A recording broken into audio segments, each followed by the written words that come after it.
I'm Christian Gomez with the New American Magazine, and today's top headline is entitled, Venezuela, Replacing Brutal Socialists with More Socialism, written by Alex Newman. And today we have with us the author of this article, Alex Newman. Thank you for joining us today on the program, Alex. Hey, thank you so much. It's great to be with you, Christian. So, Alex, tell us, what's the situation in Venezuela? Is the new proclaimed president, Juan Guaidó, is he an improvement, or is he more of the same sort of Bolivarian socialism that we've seen? Well, I think to the first question, almost anybody would be an improvement, right? I mean, unless Satan himself showed up or something, it'd be hard to get much worse than a mass murdering, brutal dictator. But unfortunately, and I really hate being the bearer of bad news. It breaks my heart as somebody who grew up in Latin America, as somebody who loves Latin America. It's just, for me, an absolute tragedy to have to report that, unfortunately, the new interim president, Juan Guaidó, is actually not the George Washington-style freedom fighter that so much of the American media is painting him as. In fact, he is the founder, he's one of the founders and, of course, a member of the Popular Will Party, it's called in English. And this party is a socialist party. In fact, as if they needed more credibility, they joined the Socialist International, the largest international alliance of socialist and communist political parties in the world, that has been very open about the desire for a global socialist government.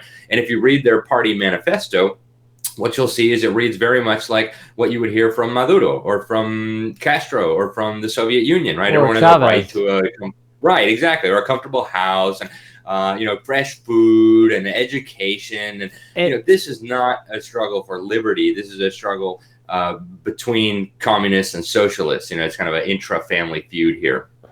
So basically, if we get involved in this, militarily, we would be getting involved in a schism between the socialists and the communist forces, with Guaidó representing the sort of the socialist or socialist light forces, if you will, and Maduro representing sort of the communist faction.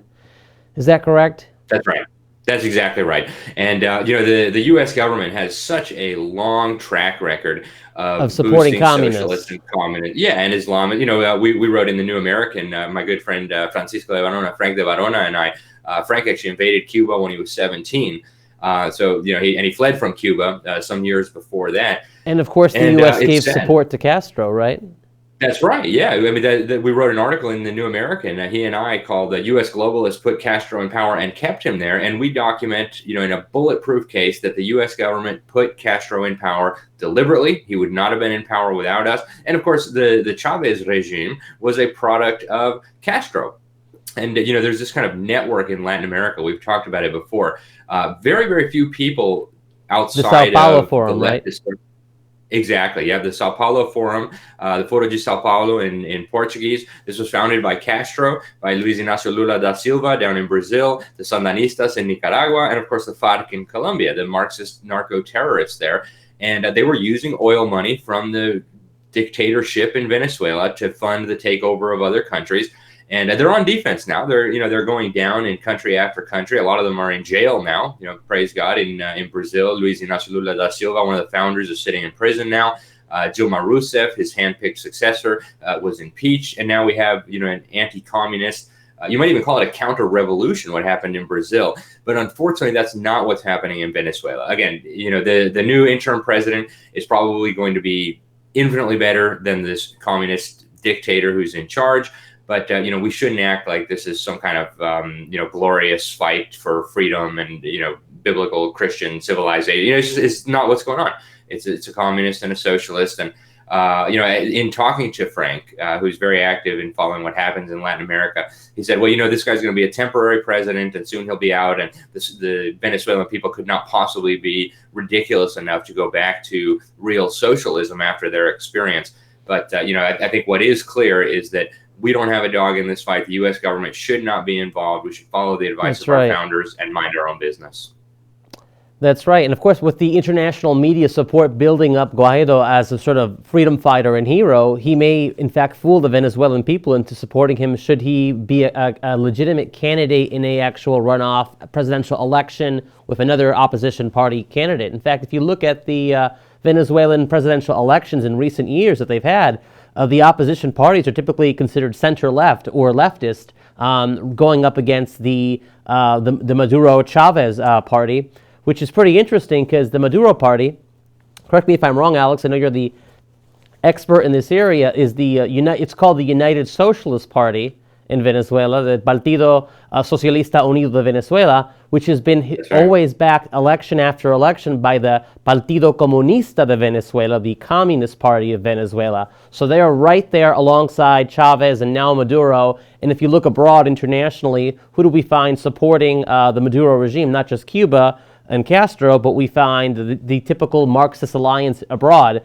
Communist China, Russia, South Africa, all of the nations which have a history of being allied with the Soviet Union and Marxist-Leninist ideology. That's right. That's exactly what's happening here. And, unfortunately, people are thinking that the other side represents freedom. But if you look at the people who are lining up behind the other side, there's a lot of, shall we say, non-liberty-minded people getting involved here too. Justin Trudeau in Canada, to just pick this one example, this is a guy who praised Castro, the brutal dictator of Cuba, announcing his support for the new government. So, I'm quite happy that the Maduro regime is imploding. I think that it's undeniable that's going to be a benefit, that people are starving. Absolutely agree there. But, the idea that, this has been promoted by people in Washington, D.C., the neocons, the globalists, the same Council on Foreign Relations globalists who got us involved in all these previous quagmires, same ones who put all these communists in power, including in Cuba. Now they're banging the war drums and saying we need to, have the military option on the table and consider going to get involved there. What an idiotic idea. America, the U.S. government is completely broke. Our founders were absolutely right when they said we should mind our own business. We don't go abroad searching for monsters to destroy. We'll wish them well. We can pray if private American citizens want to get involved. Hey, get on a plane and go to Venezuela. Do what you need to do, but don't involve the U.S. government. Very well said. I just have one final question, Alex. Would you say that perhaps the globalists, the deep state, Council on Foreign Relations, as you mentioned, that maybe they're backing Guaido so they could preserve the socialist revolution in Venezuela as Maduro's regime is losing legitimacy? So now they're supporting and building up the next new person who can fill that mantra and keep the socialist revolution going on in Venezuela. Would you say that that's a fair assessment? Absolutely. I think that's entirely plausible. I think some investigations are needed into this, but the U.S. government knows all about the Sao Paulo Forum. They know all about what's been happening in Latin America. So does the Council on Foreign Relations. Their Latin America director until a few years ago, Julia Zweig, was a Castro apologist. This was a person who, according to the U.S. counterintelligence official in charge of routing out communist Cuban spies in America, she was an agent of influence for Havana. So I think what's happened here is the Maduro regime has kind of embarrassed them, lost all legitimacy. They know they can't keep him there anymore. And so now they're, submitting Plan B. And I might be wrong about this, but I think if we do the analysis, I think if we chase down who it is supporting and orchestrating all this, I have no doubt that we'll find CFR globalists and fingerprints of a lot of other people involved that are unsavory, to put it mildly. Well, thank you for joining us today, Alex, and for giving us your assessment about the situation in Venezuela.